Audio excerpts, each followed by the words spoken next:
Bama piss about nothing but the time. Let Bama win. Give me Alabama to break. It's when somebody takes what's yours, and this is our game. It's our time. And here's the guy's trying to take it from us. So that makes this shit personal. Yes, sir. Welcome in, ladies and gentlemen, to another episode of Sunday Night Talking Bama. I'm your host once again, JB, here with two special guests tonight. I'm going to start off the show and apologize because I said JT will be back this week, but he will actually be back next week. And JT is in the chat. If y'all want to chop it up, he's in the chat right now. So get well soon, JT. We'll see you next week, bro. We'll see you next week. But we here tonight, man, with the new big three. I like to call it. Oh, man, am I Austin Reeves? No, Damo Austin Reeves. You Luca. Oh, man. Yeah. Oh, no.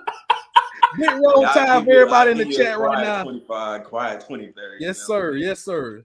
Let's give us a big roll time, man. Hit that like button, subscribe to the channel. Y'all know how we do it. Live on the Bama Standard Network. My two co-hosts right now, part of the big three. Everybody know Herb, the better rags there, right there. See him every week. Y'all know that. But right here to the left of me or the right, we got Damo. He's been on the show a couple times. He's back again. Damo, how you feeling, brother? I'm feeling great, man. I'm feeling blessed. You know, I always say, man, I'm just blessed to be on the panel with some of the best Alabama voices, man. So let's get into it. I'm ready. Come on. Hey, man, we appreciate it, man. You're one of the biggest, best fans I know, too. So it's always a pleasure to have you on the show with us. Appreciate that, bro. Appreciate that. All right. Herb, how you feeling tonight, bro? Man, it's a good night, man. Out here with two legends. I appreciate both y'all. I'm going to say if it's the big three, y'all more like LeBron and Wade back in the day. Okay, I don't mind. I'll be Bosh. Okay, I like it.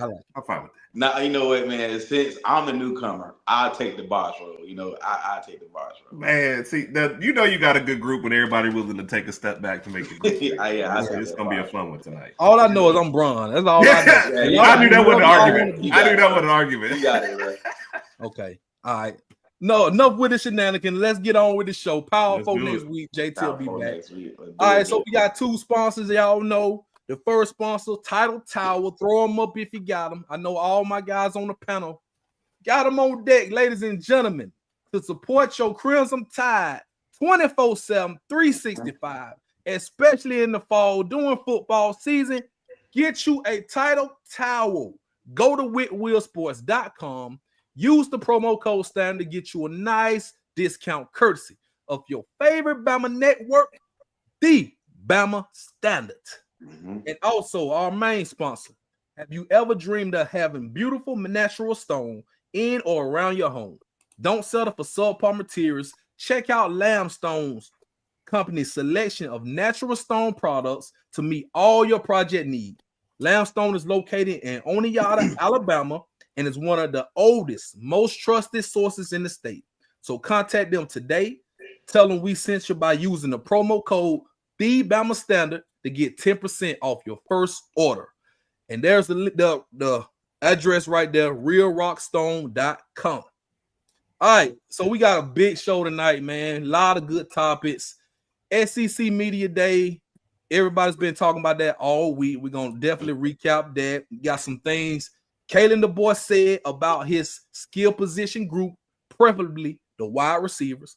Also going to speak on FSU's quarterback still talking. He's still talking a little noise. And we got the preseason SEC, all-SEC team. We got 11 of them guys on that list. So we'll be talking about that tonight, man. But we're going to start off with Alabama SEC Media Day recap. All right, so I'm just going to break down what Coach Kalen DeBoer said. I don't know if anybody in the chat, you guys can make sure you put some questions in the chat. Make sure you put some questions. We're going to answer all your questions at the end of the show on the last segment. So please do that. And thank you guys for joining us once again. All right, so Coach DeBoer, he's very excited about his skill position players. He said the wide receiver group is just different in quotation marks because that's what he said. Compared to last year's team, he mentioned his top 4 receivers, Ryan Williams. About him, he said he's still growing as a player, found out what it takes to go a full college season and how it takes a toll on his body. And everybody knows Ryan Williams was 17 years old most of last season. He just turned 18, so we'll see how that goes. Germie Bernard, he mentioned that he knows the offense and the coaches, has had a full season to learn the quarterbacks and let the quarterbacks learn him, and he will be even better this season. Isaiah Horton, transfer from Miami. He's come in, fit like a glove, doing all the right things. Expect him to be great in his offense. And Rico Scott, he also mentioned him, that he's doing a really good job. He's much improved and he's ready to go. Yeah. So we're gonna base this on the top 4 receivers that was mentioned. He also mentioned the other guys, but let's talk about these top 4 guys to start off. So let's start off with Damo. How do you feel about what Coach DeBoer has said about these guys, mentioning those 4 guys in particular at Media Day?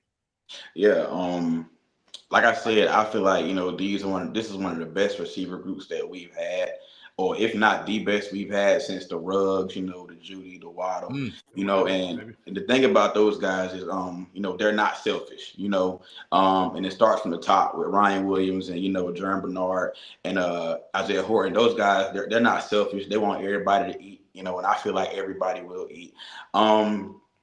So I just feel like those guys they just stick together. They gel really well together. You know what I'm saying? And I feel like Ryan Grubb and Kalen DeBoer, man, they're gonna put those guys in some of the best positions to be able to make plays. So, I 100% agree with what he said. Okay. Any of those guys, if you had to put them like wide receiver 1, wide receiver 2, wide receiver 3, how would you rate that? Well, of course, I would say Ryan Williams is number 1.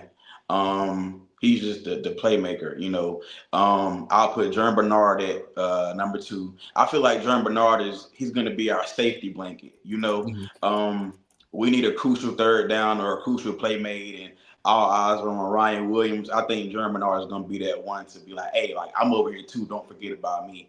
And I think that Isaiah Horton will benefit the most. With all eyes being on Ryan Williams and Jaylen Bernard, let's think about it. Your third DB is going to have to cover a 6'5", 215-pound wide receiver, so it's going to be mismatches all over the field. Yeah. I like that, man. I definitely agree with you. A lot of people said Germ and Ryan was like 1A, 1B last year, because Germ did pick up a lot of the slack later on in the season, but man, Isaiah Horton, he's going to really be a key piece in this group.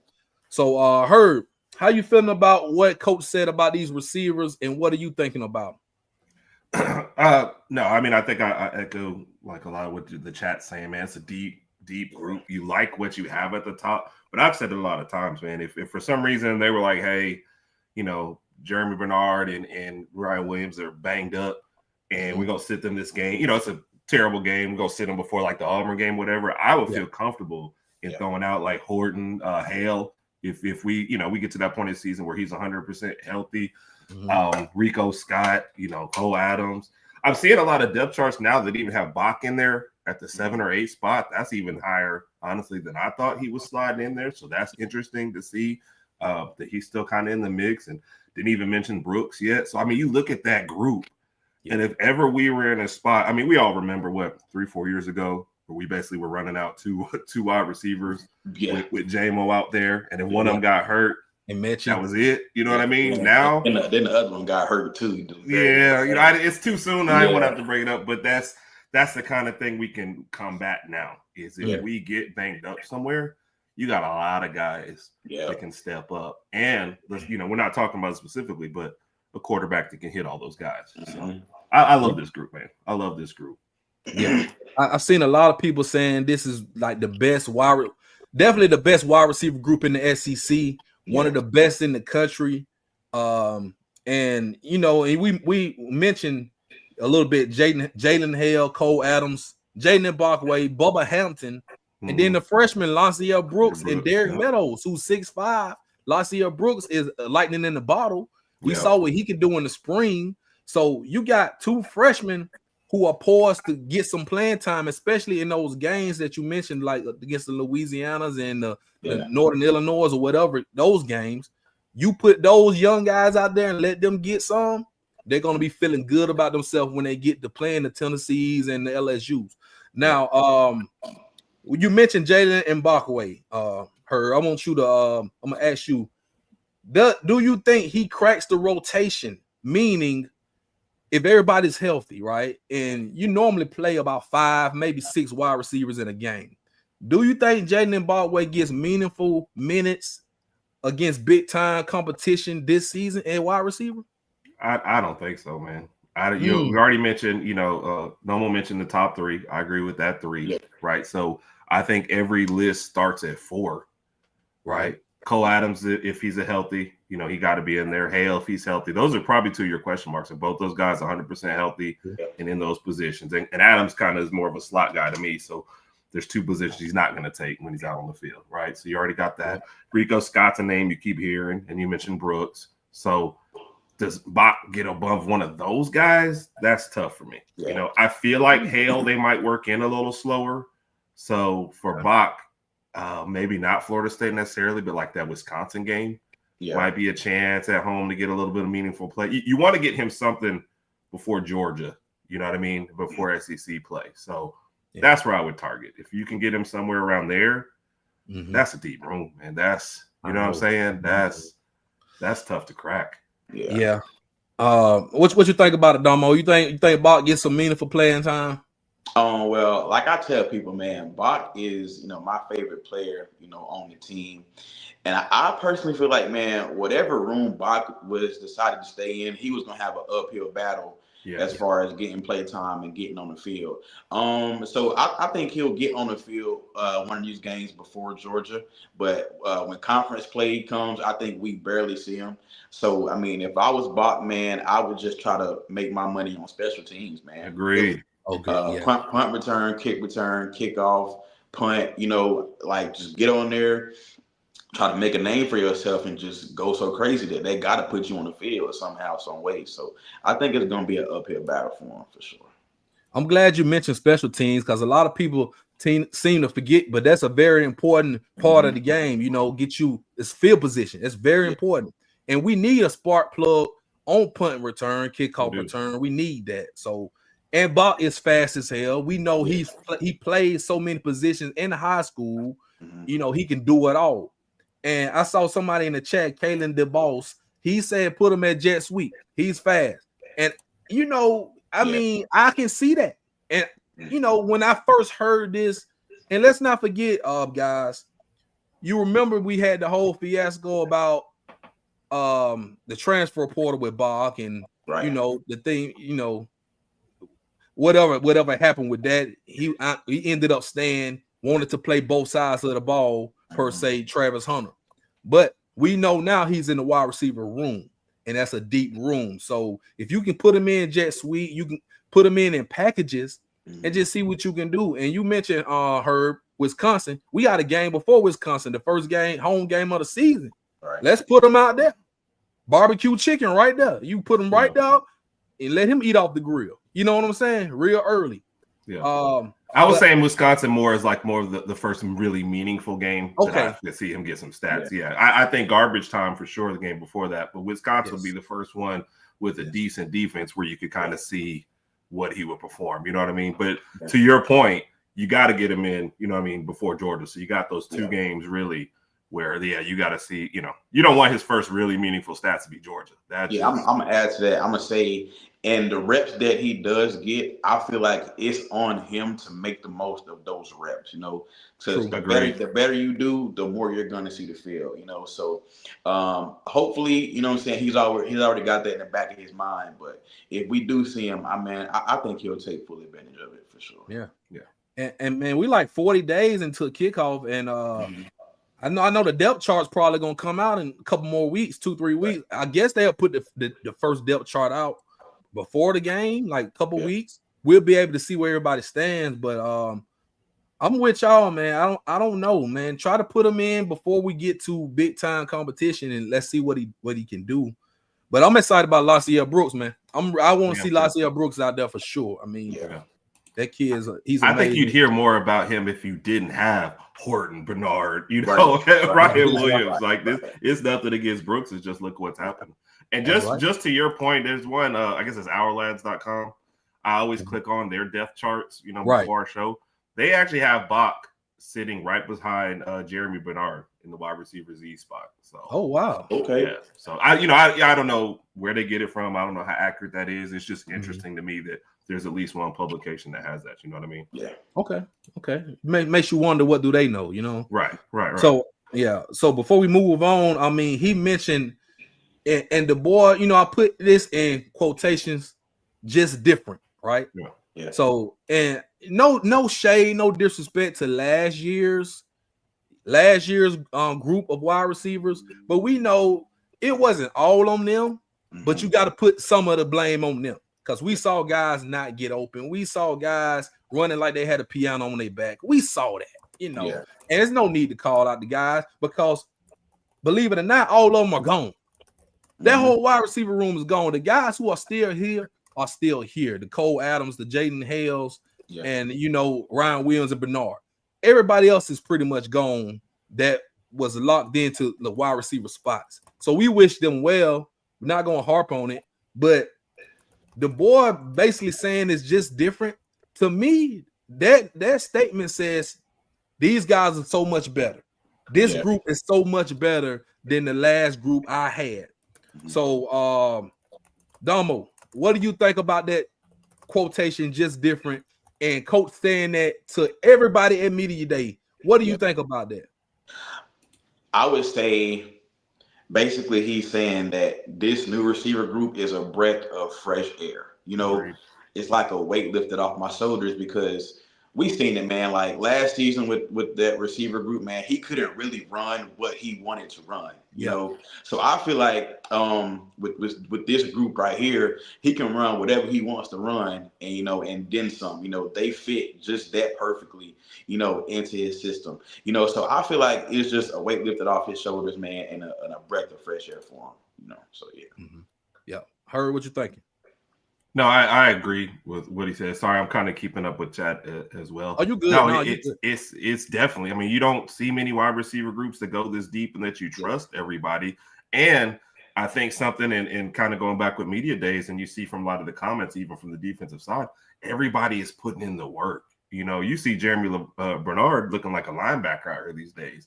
Everybody is putting in the work, and I think everybody feels like they have a shot at playing time, so they are approaching it like we might say Brooks, hey, you might be seventh on the depth chart, and I think Brooks is in there going, I can crack that top three, and I feel like guys are approaching it that way, and that's why you're seeing this. You're seeing all the workouts. You're seeing, they're out there helping recruit. Man, this team wants to win, and the wide receiver group is kind of leading the forefront. We see a lot about Hollywood, but man, the other guys are out there just as much, if not more. I want to add to that, Herb. Definitely about the guys thinking that they have a shot, because y'all don't forget, like these guys had a chance to leave if they didn't feel like they had a shot to get on the field, So they stayed through the spring, they stayed put. So obviously they feel like I'm gonna see some snaps when my time comes. So, yeah. Those guys aren't running from the grind. They like the competition. They want to play for Bama. And you mentioned Coach Shep. Now, Coach Shep, we saw that documentary that came out a few months ago and how he was kind of getting on to those guys. And, some guys left and we saw that. But Coach Shep, man, he's got some guys that want to play for him. And that means a lot. You just mentioned it, Damo. These guys, they breed on that competition. Yep. They want to see, let me get up this depth chart. And I'm going to mention one more thing. Iron sharpens iron. You got that DB room. That's also a lot of depth in that DB room. A lot of great guys in that room. Great coaches. Yeah. So they're going at each other. This whole spring. You got the summer. We're going to fall camp. Those guys are going to be going at each other. So, I mean, we'll be able to see who's going to be the one that break out, And somebody said, who is Bubba Hampton? He doesn't get talked about a lot. But he came back for a reason. He could have hit the portal. But he came back for a reason. So if Bubba Hampton gets on that field, best believe he earned his spot. Best believe that. Yeah, for sure. So yeah, we talk a lot about wide receivers. It's the hot skill position group, you know, that everybody wants to talk about. And it seems like our wide receivers and our DBs are being talked about a lot in this offseason. It seems like that. Let's not sleep on the running backs because they are skill position groups as well, and our tight ends. But I feel like we have a great bunch of skill position group. The cupboard is full for Ty Simpson to succeed. Definitely. Yeah. So we're gonna wrap that topic up, man. Before we move on to our next topic, Title Towels will be up in the air. And we going to Tallahassee? We going to Tallahassee. Let me tell you also about Tallahassee. I just realized, I got the title towel back there, right? I got the one I'm showing. I got the one I take on the road, right? So this one got to be given away to somebody at Florida State, right? So somebody come up to us and mention this show on the Bama Standard. That title towel going to somebody else, man. We got enough at the house, right? Hey, listen, I'm gonna tell y'all in the chat, man. Herb got a lifetime supply of title towels. He got a lifetime contract when it comes to title towels. So he ain't gonna never lack when it comes to the title towels, man, for sure. He tried to get me one. You know what I'm saying? Hey, man, I was trying to just make sure my boy got hooked up, man. He said, no, I'm good, Herb. Yeah, but no, like Thomas over at Whitwell Sports, man, I've texted him before.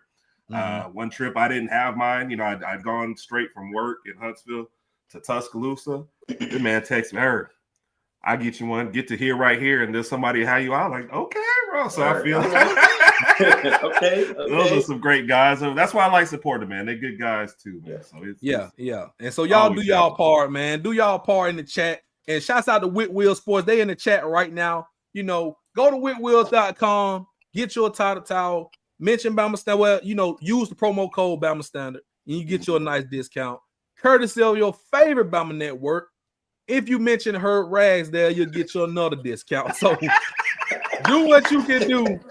Make sure you have your title towels on deck at these games this fall. All right, so speaking of games, speaking of fall, we got the preseason All-SEC team tide players. We got 11 guys that made the preseason All-SEC team.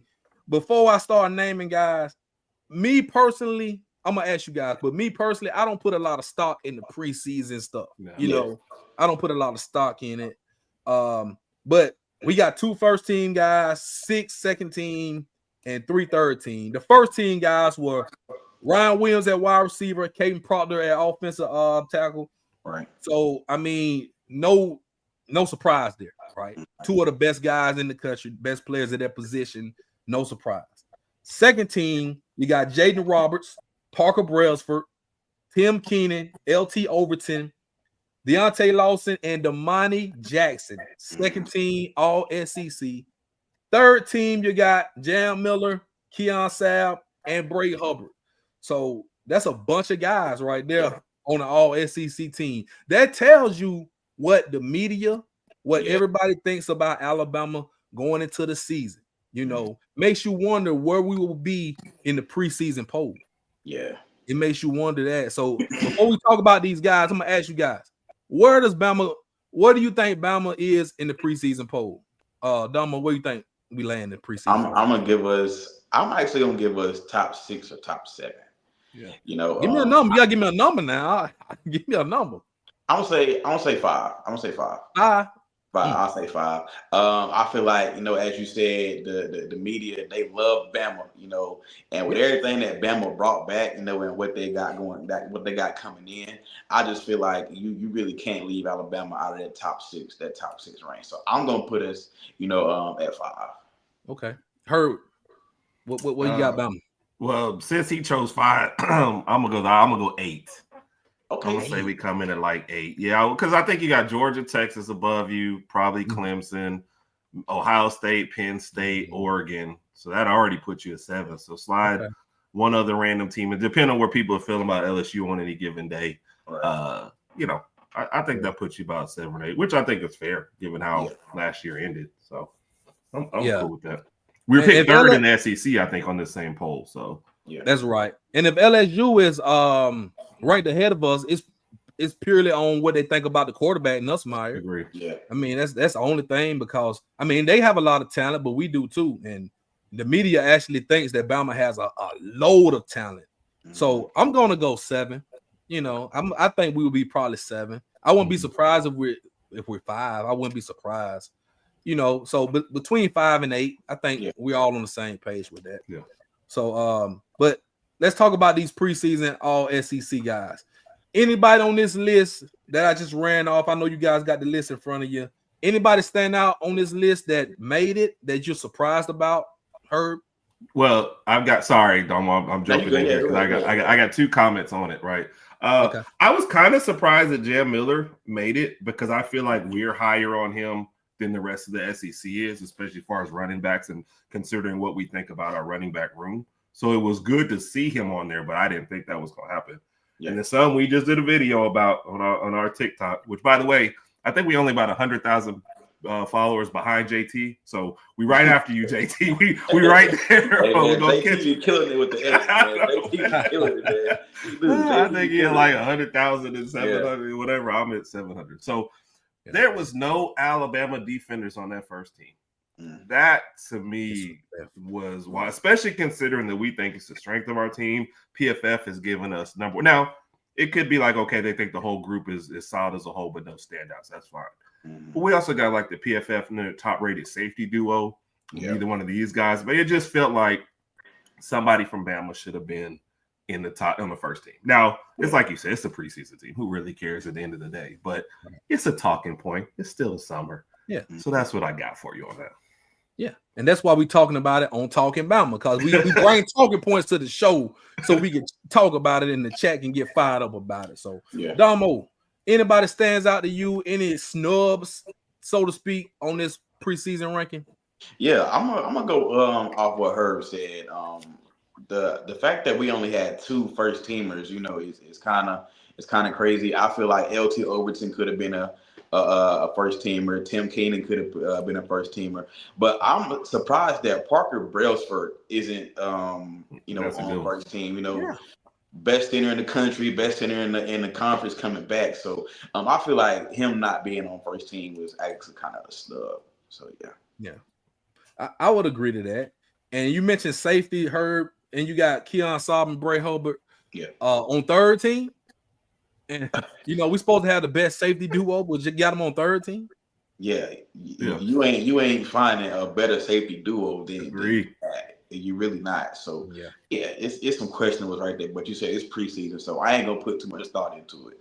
That's right. Yeah. And they'll prove us right or wrong, you know, by the end of the year. I think they're gonna prove us right, but there's plenty of time for it. Definitely. Yeah. Just something to talk about, you know. But it also shows you what the media and what they think about Bama. Like we mentioned, one of the best teams in the country, the best defense preseason wise. You know, on paper, this team looks like a dominant defense.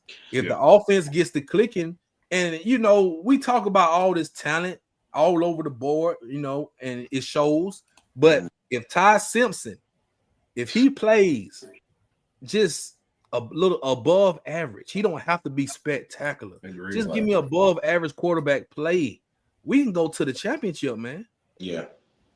I mean, that's how I'm feeling right now. I mean, I know a lot of Bama fans feel the same way, but it's a lot of people that's skeptical about this because you haven't seen Ty Simpson play meaningful football yet. You haven't seen him yet. So that's really what we're banking on him, basically, to be that guy, don't make the mistakes, you know, and just ride the car without, you know, just stay on course. Stay on course. Don't drive too fast. Don't get no tickets. Don't cause no wrecks. You know, just get us there, bro. Hey, listen, man. Camp about to start. Y'all boys stay in the house, okay? Yes. Please. If you ain't going to practice, stay in the house. If you gotta order food, order delivery. You know, stay in the house, man. So yeah, I'm glad you said that, Domo, because we know it's some other teams out there that y'all getting arrested left and right. Hey, we ain't naming no names. Even little bro. Little bro done had some arrests. Yeah. So, and we noticed Chris Williams ain't in the chat tonight. I wonder why. He knew you gonna bring that up real quick. That's fine. But we ain't here to talk about no other teams. You all know how we do it. So, man, that's the preseason poll, man. Like we say, not too much stock into that. I mean, not the preseason poll, but the all SEC. I'm sure that preseason top 25 is going to come out real soon, and it's going to ruffle some feathers like it does every year, and we'll be here to talk about that as well. So, all you guys in the chat, man, thank you for watching. Put your questions. Herb going to pin them. We're going to get to them at the end of the show. So, we got another topic for you guys. Florida State's quarterback. He's still talking, still chatting, man. So this time, this was just, I think I want to say well off media. I want to say, was it Deion Sanders Jr.? Somebody caught this footage, and it went viral on social media. But Thomas Castellanos, him and Isaiah Horton were together, you know, and they had a brief conversation about his confidence ahead of the Bama FSU game. So this is a quote from him. He said, if you ever watch any interview, I don't talk like that. But like them boys are coming off 2-10. I just want to instill some confidence. I'm trying to get my boys ready to go. That's basically what Castellanos said. To me, it sounds like he backpedaling. He backtracking a little bit. You know what I'm saying? Because he just said that he's going to dominate, and Bama's not the same without Nick Saban. Y'all know what he said. It sparked up everything. So, to me, it sounds like he walking back on them comments. Damo, you think he's scared of Bama now? You think he has had time to think about what he said, and now he wants to get the pressure off him? Especially with how, you know, Tim Keenan and Deontay Lawson addressed it at the SEC Media Day. But when he said, I'm just trying to instill confidence in my boys, that let me know that they weren't too confident even going into the game. You know, that let me know that they seen Bama week 1 and they said, oh, Lord, this about to be a, you know what I'm saying? So I definitely think that he backpedaled. He's rethinking his comments, because let it be known that FSU fans were not behind him when he said this at all. Like they were asking, like, bro, why did you say this? You know, so I definitely feel like he is backpedaling and definitely wishing that he would have just kept his mouth shut. Yeah, I mean, I'm with you on that. Herb, what you thinking, bro? Oh, definitely. And I think the part of this that we don't mention because it's not necessarily part of the Bama story, but he followed up those comments by saying he was tearing up the ACC last year. You know, I think those two combined, somebody went to him 5-7. What you doing, man? We won 2 games last year. You got benched where you were. Like, just shut up. You know, like, this is not a talking trash situation. But he's definitely, I think he shouldn't have brought up Nick Saban. That's just, if you just want to talk. He hit a soft spot with that. That was it. And so you brought that up. Everybody said, okay, now they coming out. You realize you're the quarterback, right? Like, you realize everybody's coming after you. You know, if you're a wide receiver talking trash, the ball doesn't get thrown your way, you know, okay, you're not getting lit up. They're going to be a 15-yard penalty on Castellanos. And you know what? It's going to happen. I'm going to just say this, and I think I speak for the team and the fans.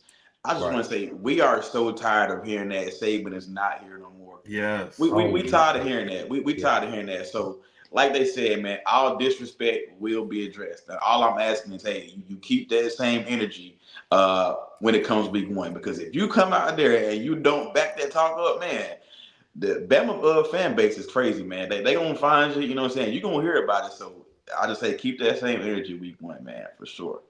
And you know something, I just thought about it. He's lucky they don't come to Brian Denny.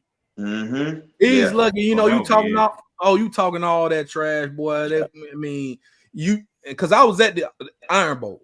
And what was the kid who talked trash to play for Auburn and linebacker? Oh, I remember. I can't remember his name. I can't remember his name.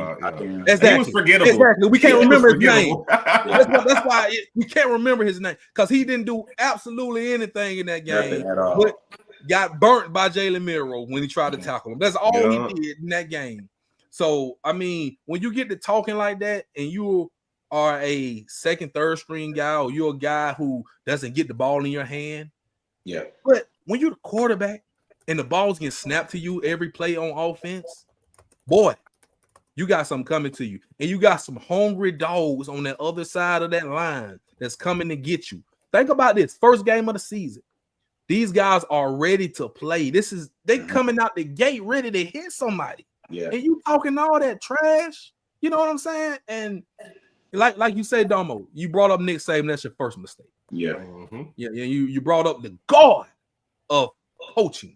Yeah. Then you want to talk about now you're backtracking. Man, I'm trying to instill confidence. So now you making it seem like you don't really believe in your guys. Yep. And your guys don't believe in that y'all can beat Alabama. So you need some bulletin board material. You need something to get your guys hyped and amped up for a home game. The biggest game on your schedule, first game of the season, you're at home, coming off a 2-10. Yep. You need to get hyped up for that. Something wrong with you. Yeah. Something is wrong. At that point with Horton, he really should have just doubled down or just not said anything. Yeah, really. You know, you're at that point where what is it, poker you pot committed, bro? You're already in. Yeah. You just got to stick with what you've already said and roll with it. Because now, like you said, it makes you look worse. Yeah, and and I love the energy that Horton gave him. Also, Horton he wasn't really stunting it. You know what I'm saying? Because at all. You gotta see them boys for yourself. So I'm not gonna say nothing to you. I'm gonna just let you see for yourself. You know what I'm saying? Yeah. So I like the way Horton responded. You kind of like, good luck, man. Yeah, look, man, you got that one, bro. Hey, look, I see them boys every day. You got that, bro. Yeah, you got that. For sure. Yeah, that's what you want to do. Hey, speaking of them boys, at media day, we had the big dogs. You had Tim Keenan III, and you had Deontay Lawson. They were asked about this, and that all disrespect will be addressed accordingly. So that right there saying that is telling me they mean business. Yeah. We ain't finna go back and forth with you. That's what that means. I ain't going back and forth with nobody. I'm just gonna tell you, we know what was said. We hear everything. We got eyes and ears like everybody else. All that noise you're talking now, it's gonna be addressed accordingly, and it's gonna be addressed on the field. So, what are you guys thinking about how Tim Keenan and Lawson handled that, and what do you guys think about the mindset of this defense? I'm gonna start with you, Damo. Yeah. Well, I said it when I first seen it. I said I feel like those boys gave the most Alabama answer that you could really give. Man.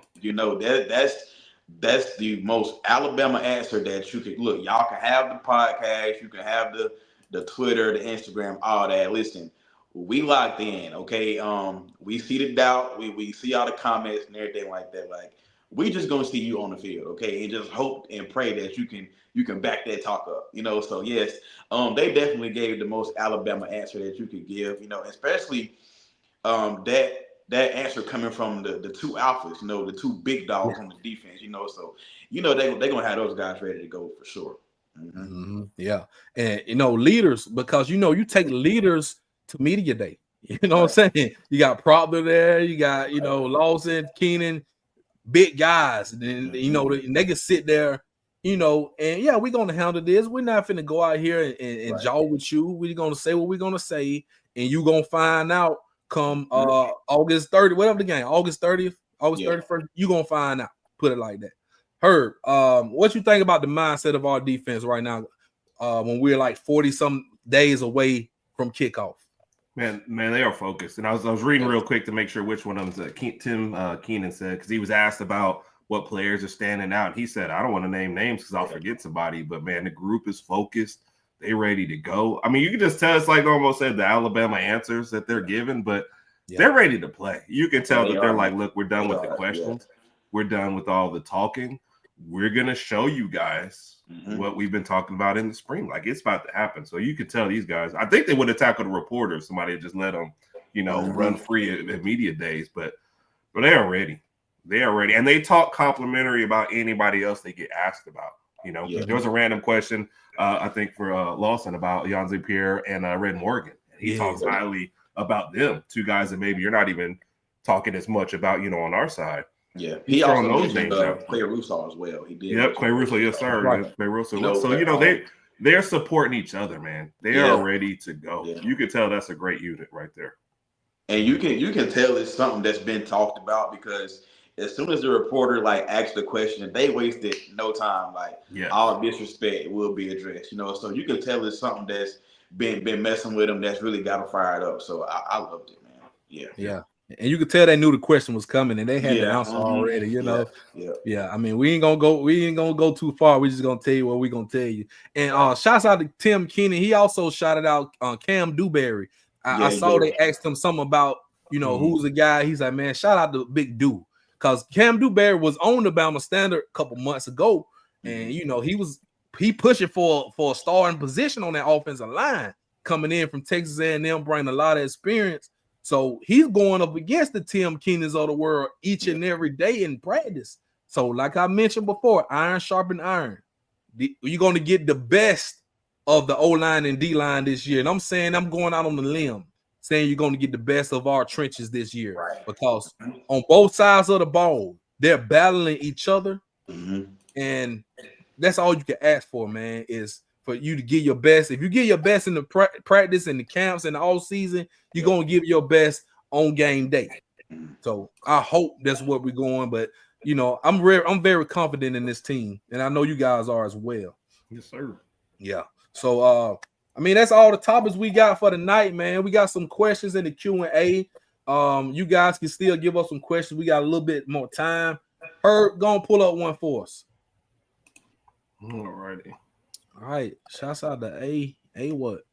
I think that's A what? I can't pronounce it. A what? Yeah. A what? Yeah. All right. So how many receivers we lose next year? I don't want to see any leave, but we have to be realistic, especially with the landscape of college football. Ooh, let's think about this, guys. That's a good one. That's a good question. Ryan Williams hopefully is going to stay. We know he's locked in. He can't leave unless he transfers. Germie Bernard, I believe he's going pro. He is. Horton, he's a senior. Yeah. Horton's a junior. I guess he's listed as a junior, so it's a possibility, but depends on who, how this Horton can come back, right? Right. That's what I think so, because it's listed as junior. Yeah. I say, man, that's a tough question right now. I would be surprised at 4 somehow anyway. Right. I would say this. I think that other than the ones that's going to the draft or whoever leaves them, I would say the ones who don't really see the field, that's who I would say might leave, honestly. Yeah. So yeah. So going out on the limb, it won't be like last season where we had guys who saw the field, end up leaving. Starters. We had starters leave. I guess because of whatever reason. Maybe it was Coach Shep. Maybe it was because they wasn't getting the ball a lot. But, we went in a different direction. The guys who are here, they want to be here. So, I say at least 2 or 3. Right. We hope more. We hope we don't get a whole makeover. But, it's college football. This is the new era, the new, landscape. So, you're going to get a bunch of turnover. But let's just hope a lot of guys play very well this season and go to the NFL and get their money. Right. And you also have to factor in the incoming class too as well. Right. So, you already got several good receivers. You got some dogs coming. Yeah. So it's gonna be a crowded wide receiver room. That's why I say like 4. I could see 4. Yeah. Okay. See the draft or transfer. I'm with you. All right. What up? Joe Edwards, friend of the show. I believe the boy would take care of Bob just because he stayed with Bama instead of transferring. Yeah, but sometimes it's tough though. Dumbo, what you about to say something? No, you go ahead, bro. Yeah, you good. Yeah, I was just gonna say sometimes it's tough. Coaches can be loyal, but now you're in the age where players can leave on their own volition right now. You can just hop in the portal if you don't feel comfortable with the food at the cafeteria. You can just hop in the portal. So now I think the players have more power than they've had ever before. So he may want to keep Bob. He won't take care of Bob, give him what he wants and let him play and do all this. But if he wants to leave, he's probably going to leave. I don't want to see him go. So, what do you guys think? I don't want to see Bob go either. And I do think that, DeBoer, he will, take care of him. But at the same time, you also have a room full of other guys, that you gotta, take care into and pour into as well. So, nobody is bigger than the program. Okay. Yeah. So, like JB said, man, we in a different era now. So if they want to leave, man, they're going to leave regardless. So, yeah. Agree. And ain't much you can do with it. Yeah. And we got to put the best players on the field, man. You got to. I like that comment. Yep. All right, what else we got? I believe Crimson. Yo, is Cole Adams and Jalen Hale ready to play yet? I believe so. Anybody got a? I mean, you guys know anything? Well, then Jalen Hale had a good spring, didn't he? He did. He had a decent. Cole Adams, you saw a lot more out there, I think. So I think Hale had more significant time towards the end of spring, and then you just saw that interviews with Ryan Williams talking about calling him his hero. So I feel like he's, from what I read and stuff, he's up to speed, but I don't think they're trying to work him in fully. They're still trying to give him, I think we all know with injuries, mental is part of it too as well. So Right. Make sure he feels comfortable with it. But no, by all accounts, physically, yes, he's 100%. I think Cole Adams is one of our secret weapons. You know what I'm saying? I like Cole. I think you're going to see Cole more in their return game, than that. So yeah, definitely, those guys are both ready to go. I can't wait to see him. Yes, sir. Yeah, and Jalen Hale. Let's not forget he had a devastating injury. Yes, devastating. He missed the whole season. Cole Adams' injury, it wasn't. You don't want to minimize any injury, but you can't compare his injury to what Jalen Hale went through. Right, totally different. But Cole Adams, I think he will be on the field. I think he's ready to go. I don't hear anything about him not being 100%. No. Jaeden Hale, he had the knee brace on in the spring, and we saw it was good to see him out there running and catching the ball. But who knows, man? You don't want to rush nobody back from, that knee injury like that. Yeah. But especially when you don't have to yet. You don't have to, right.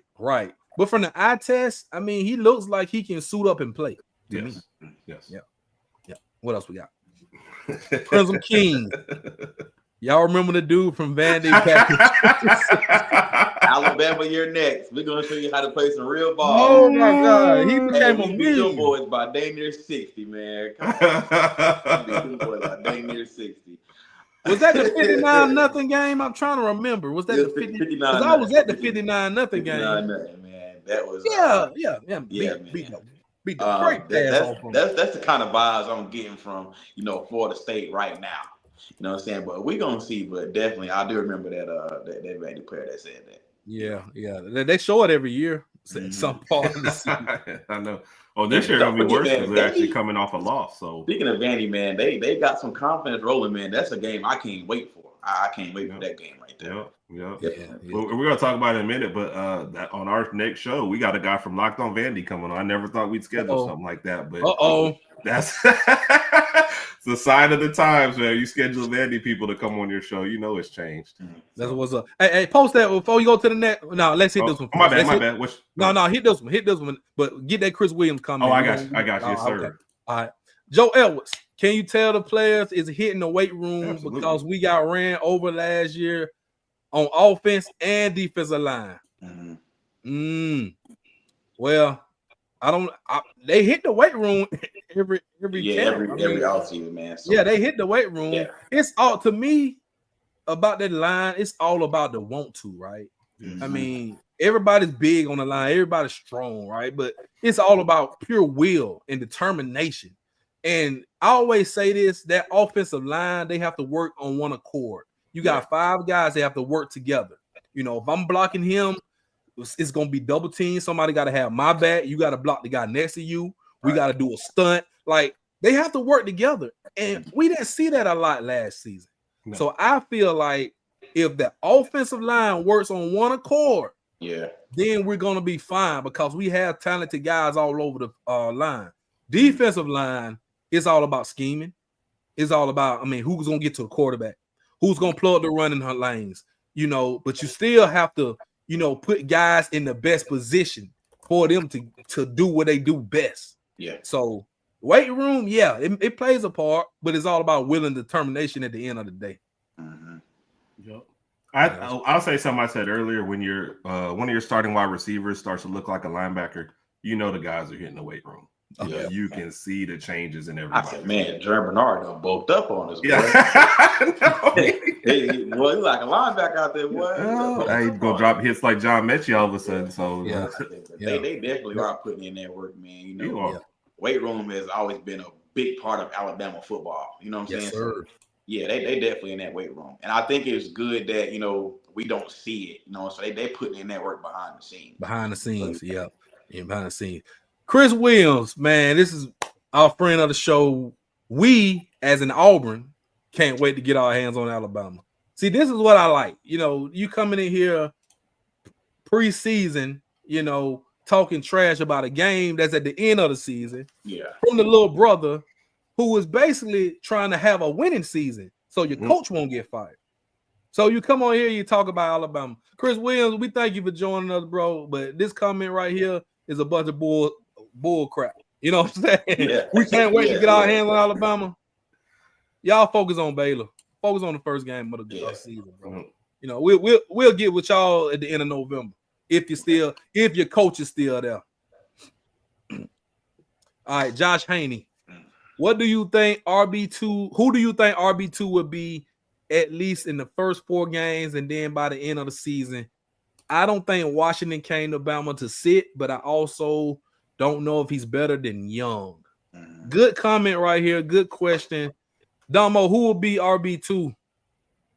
I'm going to go out on a limb here and say Daniel Hale will probably be Oh, wait a minute. Whoa. You talking about first 4 games? Yeah. Oh. Yeah. I got Daniel Hale. I think he waited his time, putting that work in, and when he came on what show was it that he came on? He was on Bama Standard. Yeah, Bama Standard. Yeah, I like this confidence, man. So I'm gonna go with Daniel Hill, man. I'm gonna throw Daniel Hill out there. Man, he's a big boy too, man. Yeah. I've seen him up close. He's big. Yeah, he's big. But I mean, did you not forget that we have Richard Young as well? I do. Yeah, I remember. We got this. I do. Oh, you still on Daniel Hill as RB2? Yeah. Okay. Heard. RB2. From what I've read and from people we've talked to, it seems like Daniel Hill's slated to be like goal line back, you know, short yardage. So actually one of my somebody said who's gonna score the first touchdown of the season. I was like, Daniel Hill. You know, we're gonna get down to the 1 or 2 against Florida State. He gonna get the first carry in. So I'm with you on that. But no, I think Richard Young still has that second spot right now. When he asked about Washington, I think something we've talked about. I just think we've got a lot of running backs that can do different things for you, and a lot of it will be situational. So Washington doesn't have to be RB1 or RB2, but they're still going to get penny paid time. So I think the numbers thing is just kind of overrated as far as what we go. Jam Miller going to be our first guy out. He'll get the bulk of the carries, but you know it's going to be a rhythm game, you know, for the running back. So I think you'll see whoever you see as you go along. Yeah. And we talked last week about how the offense should run, and I'm thinking tempo, man. You know, if we're running the ball well, we getting 5-6 yards a pop. Run some tempo, and don't be afraid to run the ball on. You know, quick, get up to the line. You know, push, get some push. But I like Richard Young, and that's the answer to the question. I'm gonna go Richard Young because I mean he's hungry as well. And when I saw him last year, when he did get the ball, he did great.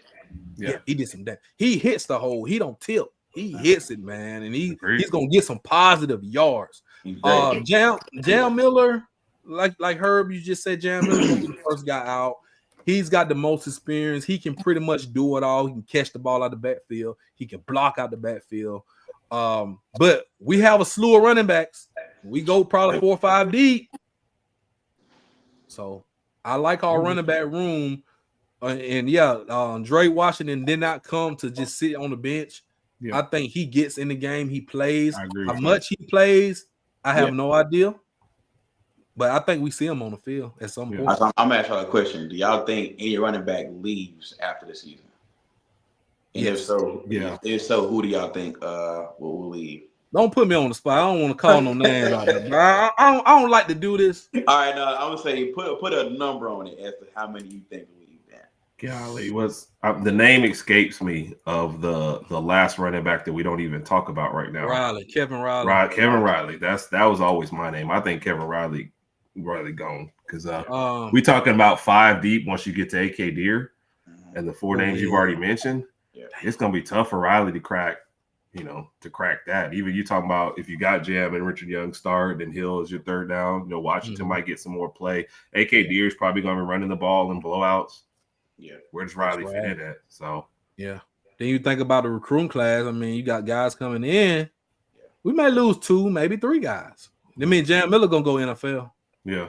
So there you go. Half of the running back room may leave. So what else we got? Last one. So we'll just take Jones. Yep.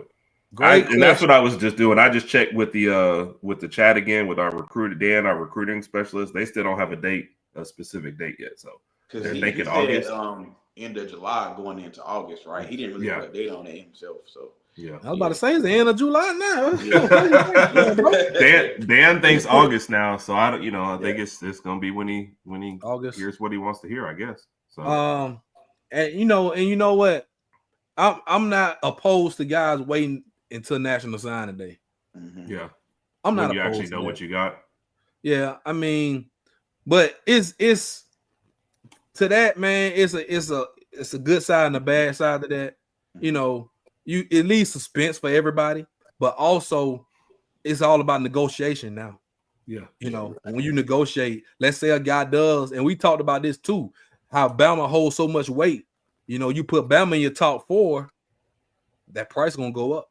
They're gonna come. The other teams are gonna come up in the ante, or you commit to Bama. Everybody's gonna be calling, trying to get you to break that commitment before signing day. So that is really why I believe guys do that early. Yeah, we saw some guys that commit, turn around, decommit next week. Yeah, commit again next month, decommit before signing day. We saw that. And it's actually a guy that done that. I'm not even gonna mention his name. And I told you guys when he committed to Bama and then he decommitted the next week. I was like, hey, I told Steven, man, look, he committed way too early, and then he decommitted the next week. So it happens, and it happens because you gotta negotiate it. You're right, Ephraim. A commit is not a lock. Yeah, right. It's not a lock. All it is, guys, man, we gotta keep this guy. Yeah, you're wearing the script A, but you're not signed to the script A yet. Mm-hmm. Yeah, or the Birmingham Stallions, or the Birmingham Stallions. Hey man, it's been a great show, man. Thank everybody for the questions, man. I know we didn't get to a lot of you guys' questions, man. Joshua Haney always gives us 1,000 questions. Thank you, brother, for your questions. Thank everybody for joining us, even Chris Williams. Where can you follow? Let me see. Follow these guys. Damo, since you are our special co-host, tell everybody where they can follow you, man, and tell them you're going to be a part of the show even more, coming into the season. We're glad to have you on, brother, so they can get familiar with seeing your face. But tell everybody where they can find you off of this show. You guys can find me on TikTok at Damo Reacts, okay? That's DOMO_. TikTok is where I really do all my ball talk. Eventually I want to branch off into other platforms, but for right now, TikTok is what we are rocking with. That's Damo Reacts, DOMO_reacts. Hopefully, I continue to be here on Talking Bama, and I will be on the Herb and Rod show next Saturday night. So check this out. Hey, that's what's up. That's what's up. That's the After Dark show, right? Yeah, that's I don't know if you want to be on that one now. Hold on. Hold on, bro. Hey, After Dark, wait a minute now. I'll just mess around. Hey, they're good people. They're good people. Yes, man. I love that show, man. You might see Domo sit back like this in the middle of the show, like, what's up? Shouts out to Raj, man. Hey, that's what's up. That's what's up. Raj couldn't get in here tonight, and the twins' second birthday is today. The mom's at the house, a whole mother-in-law and father-in-law, all that stuff's at the house, so he got a lot going on. But man, happy birthday to the twins, to Raj and man. Yeah, for sure. Happy birthday to her. See, Herb, where can we find you, bro? This is true, by the way. Yes, sir. So Tuesday night, Tuesday night, the Herb Mirage podcast at 8 p.m. Central. We also stream right here on the Bama Standard, so you don't have to look far to find us. Like I said, we got a Locked On Vandy guy coming on this next week. So the show I never thought we scheduled, but now you got to talk about it, especially with Pavi out there. Then the Saturday night show, 7:30. Herb Mirage After Dark. We bring a drink. We have a set schedule, and then we just kind of talk about whatever. Like I said, Domo, we're very happy to have you on this week. And Justin Riley in 2 weeks. So he asked to come out there and talk. So that should be interesting as well. And then, you see yeah. So you going with 3 weeks? All right, break a drink and roll up, man. We got you. Hey, JB, where can they find you at, man? Where can they find you at? Hey, I'm be taking my job now. Hold on. Okay, y'all can find me. All right, so before I tell y'all where y'all can find me, y'all can find a very special guest on the Bama Standard this Tuesday night. Slade, the slot machine, Bolden, on the Bama Standard this Tuesday, 6 p.m. Central, 7 p.m. Eastern, right here on the Bama Standard Network. I got the text from Justin Riley right here that confirmed that Slade Bolden is going to be on Bama Standard this Tuesday. So make sure you put the notifications on and mark your calendars for that. But you can also find me Sunday night talking Bama here. Sometimes I'm the host. When JT comes back, he'll be the host. I'll step to the side. And you can find me on my network, Sports Talking with JB. You see it right there. Make sure you guys go subscribe to Sports Talking with JB. I got a lot of things in the works right now. We're cranking up for football season, covering Alabama State University and Alabama. Doing a lot, man. So I'm blessed to have good people in the chat that come watch us here on Sunday nights, and a great cast, a great panel on Sunday night talking Bama, man. JT will be back next week. It's confirmed. So you guys don't have to miss him anymore. And I'll step to the side and give him the captain chair back. I'll give him the captain chair back next week. But all in all, man, that's all time for the night, man. It's been a great show. Don't forget, y'all go to Title Tower, get your Title Towers, get ready for the game. And with all that being said, I feel like I'm in suspense. Roll Tide! Roll Tide, everybody.